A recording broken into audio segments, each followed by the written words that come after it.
ازاي تخلي الفلوس هي اللي تجري وراك بدل ما انت اللي عمال تجري وراها.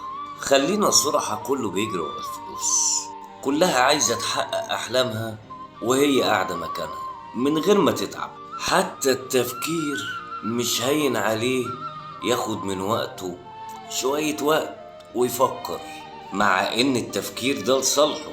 بس هتعمل ايه؟ هو فكره كله انه بيجري ورا الفلوس، هيجيبها ازاي ما يعرفش، بس هو عايز يبقى بيزنس مان. عايز الفلوس هي اللي تجري وراك، اجري منها، خليك مميز، شوف انت ناجح في ايه واجري ورا هدفك وحقق حلمك، وملكش دعوة بحلم غيرك.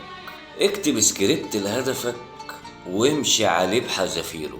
لو عمرك اقل من 30 المفروض ما تنامش، عدد ساعاتك في النوم يبقى قليل، ما تشطحش قوي في الساعات، ما تضيعش عمرك في احلام الغفلة وهترجع تبكي وتغني وتعيط وتقول ظلموه. والشهادة لله، محدش ظلمك، انت استحليت النوم على السرير وبالليل على اللايفات، وكل هدفك انك تبقى حد مشهور وعايز تكسب، وفي الاخر بتاكل عيش وحلاوة. انا مش بلقح على حد والله يا جماعة، بس كلها عايزة تبقى بيزنس مان.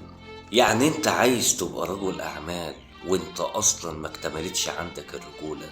الرجولة يعني تشيل المسؤولية وتكون قدها، والكلمة اللي تخرج منك تكون قدها.